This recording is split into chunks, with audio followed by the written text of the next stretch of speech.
જય શ્રી કૃષ્ણ વૈષ્ણવો. મિત્રો, આજે હું તમને એવી અદ્ભુત અને ચમત્કારી વાર્તા સાંભળવા જઈ રહ્યા છે, જેમાં છે ભક્તિ, વિશ્વાસ અને પુરુષોત્તમ ભગવાનની કૃપા.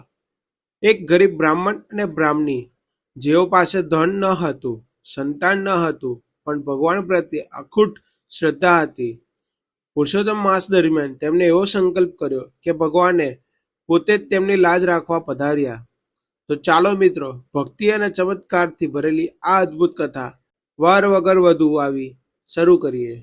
એક ગામમાં સુખી સાધન સંબંધ ભોળા બ્રાહ્મણ અને બ્રાહ્મણી રહે.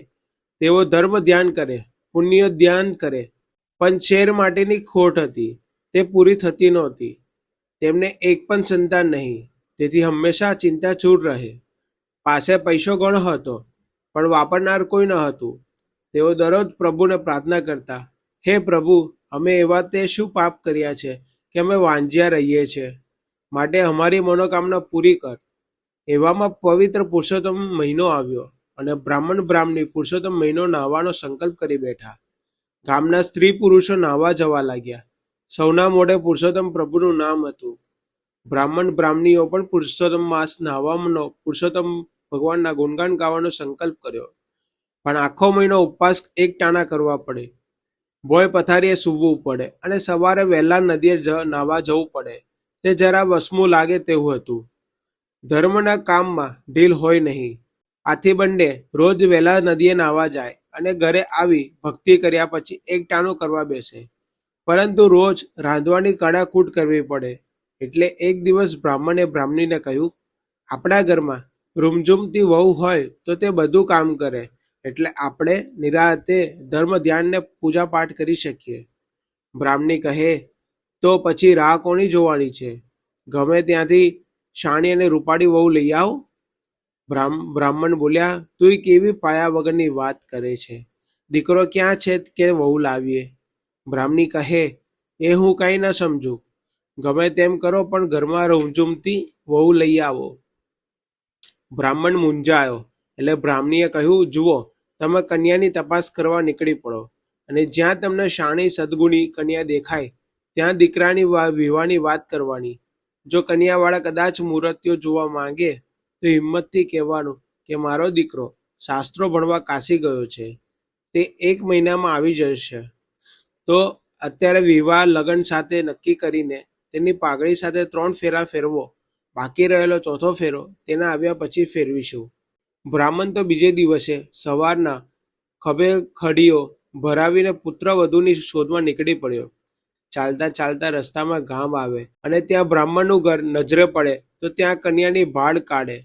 એમ કરતા એક ગામમાં કોઈ ગોર મહારાજના ઘરમાં રૂપાળી નામની કન્યા જોવામાં આવી. રૂપના અવતાર સમીએ કન્યાને જોઈ બ્રાહ્મણની આંખો ઠરી ગઈ. તેના મનમાં થયું કે જો આવી જ વહુ ઘરમાં હોય તો ઘર દીપી ઉઠે. તેને જોઈ બ્રાહ્મણને બહુ આનંદ થયો. ત્યાં તો તેને યાદ આવ્યું કે પોતે દીકરા વગર વહુ લેવા નીકળ્યો છે, એટલે ઉદાસ થઈ ગયો. પરંતુ હિંમત હારે કઈ કામ આવે? બ્રાહ્મણે ગોર મહારાજ આગળ સગપણની વાત કરી. ગોર મહારાજ કહે, તમારી વાત માન્ય રાખો, પણ મૂર્તિઓ જોયા વગર સગપણ નક્કી કેવી રીતે થાય? બ્રાહ્મણે બ્રાહ્મણીને શીખવાડ્યા મુજબ બધું કહ્યું. ગોરના ધ્યાનમાં વાત ઉતરી. ગોરે તરત જ કન્યાને બોલાવી. એટલે બ્રાહ્મણ જોડીમાંથી પાઘડી કાઢી કન્યાની સામે મૂકી અને પાઘડી સાથે કન્યાના 3 ફેરા ફેરવી દીધા. પછી તે વહુને લઈ હરખભેર પોતાના ઘરે આવ્યો. રૂપાળી વહુ જોઈ બ્રાહ્મણી રાજી થઈ, કારણ કે રાંધવાવાળી પુત્ર વધુ ઘરમાં આવી હતી. ભલી અને શાણી વહુ આવતાની સાથે જ ઘરનું બધું કામ ઉઠાવી લીધું. એક દિવસ બ્રાહ્મણ બ્રાહ્મણી નદીએ નાહવા ગયા હતા. ત્યારે વહુ ઘરમાં રાંધી રહી હતી. એ વખતે એક પડોશણ ઘંટી લેવા ઘરમાં આવી, પણ તે રૂપાળી કન્યાને રાંધતી જોઈ નવાઈ પામી. આ વળી કોણ? તેનાથી ન રહેવાયું એટલે પૂછી નાખ્યું, ભાઈ, મેં તને આ ઘરમાં આજ પહેલ વહેલી જોઈ છે, તું કોણ છે? વહુ કહે, કોણ? તે આ ઘરની વહુ છે. પડોશણ કહે, અલી, આ બ્રાહ્મણીને શમ ખાવા પણ છોકરો ક્યાં છે કે તું વળી છોકરાની વહુ થઈને આવીશું? આવું સાંભળી વહુ મૂંઝાઈ. તેના મનમાં થયું કે શું મારી સાથે બનાવટ તો નહીં થઈ કરવામાં આવીને? ત્યાં આંસુ સળતી બેસી રહી. થોડી વારે સાસુ સસરા નદીએથી આવ્યા ત્યારે વહુનું મોઢું ઉદાસ થઈ ગયું. તેથી પૂછ્યું, વહુ બેટા, શું થયું છે? વહુ બોલી, તમારે દીકરો નથી, છતાં તમે મારા મા બાપને ખોટું બનાવી મને લઈ આવ્યા છો. સાસુ કહે, આવું તને કોને કહ્યું? મારો દીકરો તો ડાયો અને તારા કરતાં પણ રૂપાળો છે. વહુએ કહ્યું, આ તો થોડી વાર પહેલા પડોશણ ઘંટી લેવા આવી. તેને કહ્યું કે આ લોકો તો વાંજ્યા છે. સાસુએ વહુને આશ્વાસન આપતા કહ્યું, અદેખા લોકો ગમે તે બોલે, આવડું મોટું 7 ઓરડાનું ઘર છોકરા વગર દીપે ખરું? એમ કહી સાસુએ ચાવીનો જોડો વહુના હાથમાં આપતા કહ્યું, વહુ બેટા, આમાં 7 ઓરડાની તાળાની ચાવીઓ છે, તેમાં બધું ભરેલું છે, પરંતુ ધ્યાન એટલું રાખજે કે 7મો ઓરડો ભૂલે ચૂકે ખોલતી નહીં. 6 ઓરડા તમે ખુશીથી ખોલજો. સાસુની વાત ઉપર વહુને કંઈક વિશ્વાસ બેઠો. બીજે દિવસે સવારના સાસુ સસરા નદીએ નાહવા ગયા એટલે વહુએ જોડામાંથી ચાવીઓ વડે એક પછી એક કરતા 6 ઓરડા ઓપન કર્યા. પછી જોયું તો દરેકમાં વિપુલ સામગ્રી ભરેલી હતી. અનાજ, વસ્ત્રો, વાસણો, સોનાની લગડીઓ, ચાંદીની પાટો, સુગંધિત દ્રવ્યો અને ઝવેરાત બધું હતું. આ બધું 6 ઓરડામાં જોઈ વહુએ તો હળવેથી 7મો ઓરડો ઉગાડ્યો તો અંદર પ્રકાશમાં એક પ્રભાવશાળી પુરુષ પોથી વાંચી રહ્યો હતો. તેને પીળું પિતાંબર પહેરેલું હતું.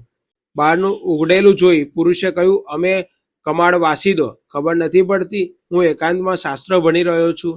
હમણાં ઓરડો બંધ કરો. પુરુષોત્તમ માસ પૂરો થશે ત્યારે આપણે 4થો ફેરો ફરીશું.